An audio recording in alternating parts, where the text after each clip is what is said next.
Welcome back to explain how. என்னடா அவன் sunglass wear பண்ணிட்டு வீடியோ பண்ணிட்டு இருக்கான் தானே யோசிக்கிறீங்க. ஆக்சுவலாக இது சன்கிளாஸ் கிடையாது, இது ஒரு போலரைஸ்ட் 3D கிளாஸ். ஒரு 1 வீக்குக்கு முன்னாடி ஒருத்தர் கமெண்ட் பண்ணியிருந்தாரு. அது என்ன கமெண்ட் அப்படின்னா, bro 3D movies and theatres how is working in polarised polarised அப்படிங்கிறது தான் அவர் அப்படி டைப் பண்ணி வச்சிருக்காரு.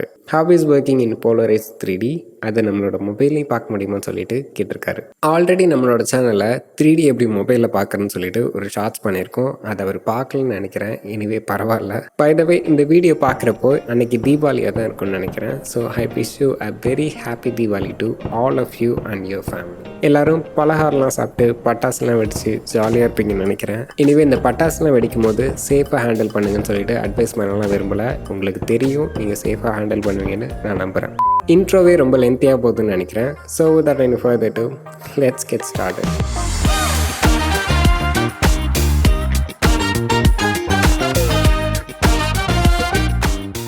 இந்த 3D டெக்னாலஜிலாம் பற்றி தெரிஞ்சுக்கிறதுக்கு முன்னாடி ஹியூமன்ஸ் நாம் எப்படி 3Dயை பார்க்குறோம் அப்படின்னு சொல்லிட்டு ஃபர்ஸ்ட் தெரிஞ்சுக்கணும். மனுஷங்க எல்லாருக்கும் 2 கண் இருக்கும். ஏன் ஒரு கண்ணு வச்சுட்டு நம்மளால் பார்க்க முடியாது அப்படின்னு சொல்லிட்டு யோசிப்பீங்க. இதுக்கான பதில் ஒரு கண்ணால் நம்மளால் பார்க்க முடியுங்கிறது உண்மைதான். இதனால் 2 கண் இருக்கிறதுக்கு அர்த்தம் இல்லாமலாம் இல்லை. நம்மளோட ஒரு கண்ணால் முப்பரிமாணத்தில், அதாவது 3Dயில் எந்த ஒரு பொருளையும் நம்மளால் பார்க்க முடியாது. அப்படி நம்ம பார்க்கணும் அப்படின்னா 2 கண்ணு கண்டிப்பாக நமக்கு தேவைப்படும். ஒரு விஷயத்தை நம்ம 2 கண்ணால் பார்க்கும்போது 2 டிஃப்ரெண்ட் இமேஜ் தான் நம்ம கண்ணு பார்க்குது. இப்போ உங்களுக்கு ஒரு விஷயம் தோணும், அதாவது நம்ம 2 கண்ணால் சேம் ஆப்ஜெக்டை பார்க்கும்போது ஒரு சிங்கிள் இமேஜாக இல்லாமல் 2 டிஃப்ரெண்ட் இமேஜாக நம்ம கண்ணை எப்படி பார்க்குது அப்படின்னு சொல்லிட்டு யோசிப்பீங்க. அது எப்படின்னா, எக்ஸாம்பிளுக்கு ஏதோ ஒரு ஆப்ஜெக்டையோ இல்லை உங்களோட ஃபிங்கரையோ உங்கள் ஃபேஸ்க்கு முன்னாடி வச்சுட்டு உங்களோட ஒரு கண்ணால் மட்டும் அதை மாற்றி மாற்றி பார்த்தீங்க அப்படின்னா உங்களோட ஃபிங்கர் ஒரே இடத்துல இருந்தாலும் அது ஜம்ப் ஆகிட்டே இருக்க மாதிரி ஃபீல் ஆகும். இது எதனால் அப்படின்னா, உங்களோட 2 கண்ணுக்கும் இடையில அப்ராக்சிமேட்டாக 2.5 இன்ச் கேப் இருக்குது. இந்த கேப்பால் உங்களோட 2 கண்ணும் வேறு வேறு ஆங்கிள்லேருந்து அந்த ஆப்ஜெக்டை பார்க்குது. இதனால உங்களோட 2 கண்ணுக்கும் 2 டிஃபரெண்ட் இமேஜ் தெரியுது. இந்த 2 இமேஜையும் நம்மளோட பிரெயின் கால்குலேட் பண்ணி இது ஒரு 3D ஆப்ஜெக்டா தெரிய வைக்குது. இப்படி 3Dல பார்க்கறதுனால சில பெனிஃபிட்ஸ் இருக்கு. அதுல முக்கியமான பெனிஃபிட் என்னன்னா டெப்த் பர்செப்ஷன். அதாவது நம்மளை சுற்றி இருக்கிற ஆப்ஜெக்ட் எல்லாமே நம்மளை விட்டு எவ்வளோ தூரம் தள்ளி இருக்கு, அதே மாதிரி அளவுல எவ்வளோ பெருசா இருக்குங்கிறத ஜட்ஜ் பண்றதுக்கு இது ஹெல்ப்ஃபுல்லா இருக்கும். The next day.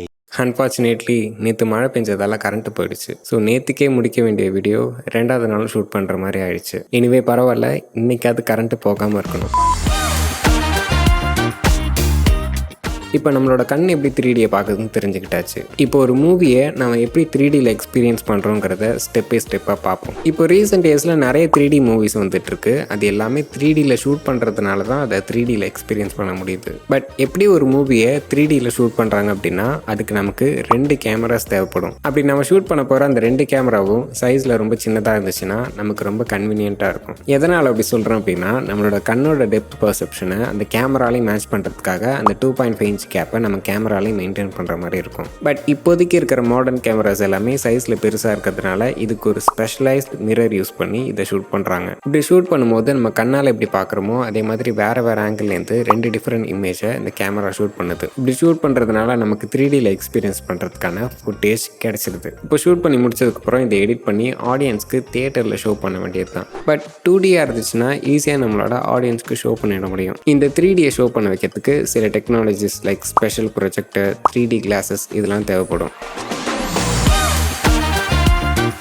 இந்த 3D கிளாஸஸ் எடுத்துக்கிட்டோம்னா இதில் ஆக்டிவ் அண்ட் பாசிவ்னு 2 டிஃப்ரெண்ட் டைப்ஸ் இருக்குது. இந்த ஆக்டிவ் 3D கிளாஸ், அதாவது இந்த ஷட்டர் கிளாஸ்ன்னு கூட சொல்லுவாங்க, இதில் நம்ம பேட்டரி யூஸ் பண்ண மட்டும்தான் இது ஃபங்க்ஷன் ஆகும். பாசிவ் 3D கிளாஸ்னு எடுத்துக்கிட்டோம் அப்படின்னா இதில் 2 டிஃப்ரெண்ட் வேரியேஷன்ஸ் இருக்குது. ஒன்று Anaglyph 3D கிளாஸ், இன்னொன்று Polarized 3D கிளாஸ். நான் இந்த வீடியோ ஸ்டார்ட் பண்ணும்போது காட்டின கிளாஸ் வந்து ஒரு Polarized 3D கிளாஸ் தான். வெறும் 3D கிளாஸை மட்டுமே வச்சுக்கிட்டு ஒன்றும் பண்ண முடியாது. அதுக்கான சோர்ஸ் கண்டென்ட்டை ப்ரொஜெக்டர் மூலமா ஸ்க்ரீனில் ப்ளே பண்ணால் மட்டும்தான் அதை நம்ம பார்க்க முடியும்.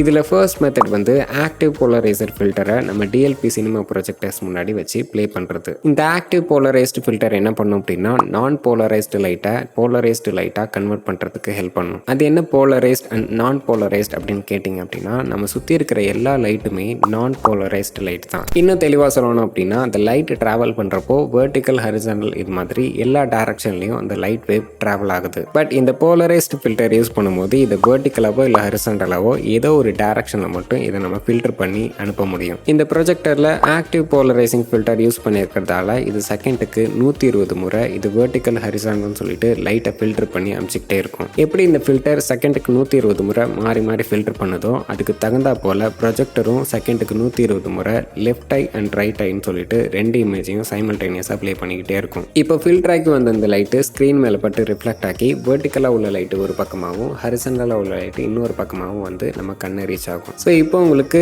லெஃப்ட் ஐக்கு உண்டான இமேஜ் கரெக்டாக லெஃப்ட் ஐக்கும் ரைட் ஐக்கு உண்டான இமேஜ் கரெக்டாக ரைட் ஐக்கும் தெரியாதால உங்களுக்கு 3Dயில் அந்த மூவி தெரியுது. ரெண்டாவது 3D ப்ரொஜெக்ஷன் மெத்தட் என்னென்னா டூவல் ப்ரொஜெக்டர்ஸ் யூஸ் பண்ணுறது. முன்னாடி நாம் ஆக்டிவ் போலரைசிங் ஃபில்டர் யூஸ் பண்ணிகிட்டு இருந்தோம். பட் இப்போ நமக்கு அது தேவை கிடையாது. எதனால் அப்படின்னா 2 ப்ரொஜெக்டர் இருக்கிறதுனால வெர்டிக்கல் அண்ட் ஹரிசாண்டல்னு சொல்லிட்டு 2 போலரைசிங் ஃபில்டரை யூஸ் பண்ணி நம்ம ஃபில்டர் பண்ணிட முடியும். இப்படி ஃபில்டரான 2 லைட்டுமே ஸ்க்ரீன் வழியாக ரிஃப்ளெக்ட் ஆகி நமக்கு 3Dயில் அந்த மூவி தெரியும். மூணாவது ப்ரொஜெக்ஷன் மெத்தட் என்னன்னா இந்த Anaglyph 3D மெத்தட் தான். இந்த Anaglyph 3D ரொம்ப காம்ப்ளிகேட்டட்லாம் கிடையாது. இருக்கிறதுல இதுதான் one of the easiest 3D projection method. இந்த 3D எப்படி ஒர்க் ஆகுது அப்படின்னா 2 டிஃப்ரெண்ட் இமேஜை 2 டிஃப்ரெண்ட் கலரில் ஸ்க்ரீனில் ப்ளே பண்ணுறது மூலமா நம்மளால் 3Dயில் பார்க்க முடியும். அது ரெட் அண்ட் சைன் காம்பினேஷனாக இருக்கலாம், இல்லைனா க்ரீன் அண்ட் மெஜெண்டா காம்பினேஷனாக இருக்கலாம். இந்த 3Dயை 2 ப்ரொஜெக்டர் யூஸ் பண்ணாலும் சரி, ஒரு சிங்கிள் ப்ரொஜெக்டர் யூஸ் பண்ணாலும் சரி, இதை ஈஸியாக ப்ளே பண்ணிட முடியும். இந்த ப்ரொஜெக்டர்ஸ் லெஃப்ட் ஐக்கு உண்டான இமேஜை சைனாகவும் ரைட் ஐக்கு இமேஜை ரெட் கலராகவும் இது ஸ்க்ரீனில் ப்ளே பண்ணுது. ஸோ இப்போ ரிஃப்ளெக்ட் ஆகி வர அந்த லைட்டு 2 கலரும் மிக்ஸ் ஆகி தான் வரும். இந்த ரெட் கலர் ஃபில்டர் லெஃப்ட் ஐ இமேஜை மட்டும் அலோவ் பண்ணும். அதே மாதிரி இந்த சைன் கலர் ஃபில்டர் வந்து ரைட் ஐ இமேஜை மட்டும் அலோவ் பண்ணும். இப்போது அந்த 2 இமேஜும் கரெக்டாக உங்கள் கண்ணுக்கு ரீச் ஆகிட்டதுனால அந்த இமேஜ் உங்களுக்கு 3Dயில் தெரியும். பட் இந்த Anaglyph 3Dயில் கலர் ஃபில்டர்ஸ் யூஸ் பண்ணுறதுனால இதோட ஃபைனல் அவுட்புட்டோட குவாலிட்டி அந்த அளவுக்கு நல்லா இருக்காது. என்னதான் இது லோ காஸ்ட்டாக இருந்தாலும் மற்ற 3Dயோட கம்பேர் பண்ணும்போது இது குவாலிட்டியில் கம்மியாக இருக்கிறதுனால இது பேட் எக்ஸ்பீரியன்ஸை தான் கொடுக்கும்.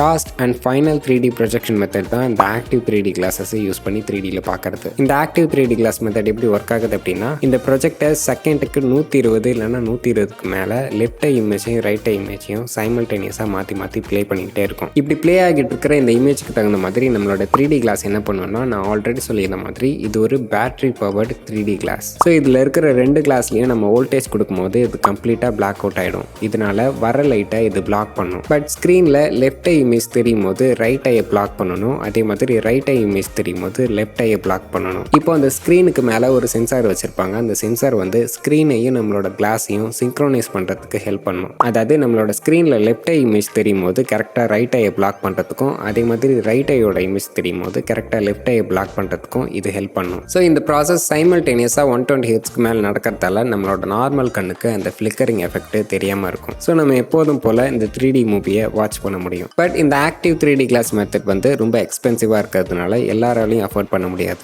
பட் என்னதான் இது நார்மல் கண்ணுக்கு ஃப்ளிக்கர் ஆகிறது தெரியாமல் இருந்தாலும் நமக்கு ஏதோ ஒரு அன்கம்ஃபர்டபுளாக ஃபீல் ஆகும். ஸோ இதெல்லாம் தான் நம்ம காமனாக 3Dயில் பார்க்கறதுக்கு யூஸ் பண்ணுற டெக்னாலஜிஸ். பட் இதெல்லாம் இல்லாமல் மொபைலில் 3Dயில் பார்க்கறதுக்கு ஏதாவது வழி இருக்கான்னு கமெண்ட்டில் கேட்ட ஒரு மாதிரி நீங்களும் கேட்டிங்க அப்படின்னா எஸ், அதுக்கு வழி இருக்குது. மொபைலில் நீங்கள் 3Dயில் பார்க்கறதுக்கு 3 டிஃப்ரெண்ட் மெத்தட்ஸை யூஸ் பண்ணலாம். அதில் ஃபர்ஸ்ட் ஒன் VR யூஸ் பண்ணி பார்க்கறது, செகண்ட் ஒன் Anaglyph 3D, மூணாவது Cross-eye 3D. நீங்கள் VR 3D பார்க்கணும் அப்படின்னா நீங்கள் VR ஹெட்செட் வாங்கி வச்சுக்கிட்டு அதில் உங்கள் ஃபோனை இன்சர்ட் பண்ணிவிட்டு நீங்கள் VRல 3Dயில் பார்க்க முடியும். நீங்கள் Anaglyph 3D பார்க்கணுன்னா நீங்கள் Anaglyph 3D கிளாஸ் வாங்கிட்டு நீங்கள் Anaglyph 3D வீடியோ போட்டு அந்த கிளாஸை யூஸ் பண்ணி பார்க்க முடியும். மூணாவது Cross-eye 3D மெத்தட். இந்த மெத்தட் யூஸ் பண்ணி எல்லாராலையும் 3Dயில் பார்க்க முடியும். இதுக்கு எந்த எக்யூப்மெண்ட்டும் தேவை கிடையாது. இதை எப்படி பார்க்கணுங்கிறதுக்கு ஆல்ரெடி நம்ம சேனலில் ஒரு ஷார்ட்ஸ் கிரியேட் பண்ணியிருக்கோம். அதை போய் செக் பண்ணி பாருங்கள். ஸோ அவ்வளோதான் இந்த வீடியோ. இந்த வீடியோ உங்களுக்கு பிடிச்சிருக்கும் புரிஞ்சிருக்கும்னு நம்புகிறேன். கமெண்ட்டில் கேட்டவருக்கும் ஆன்சர் கிடச்சிருக்கும்னு நினைக்கிறேன். And also happy birthday again.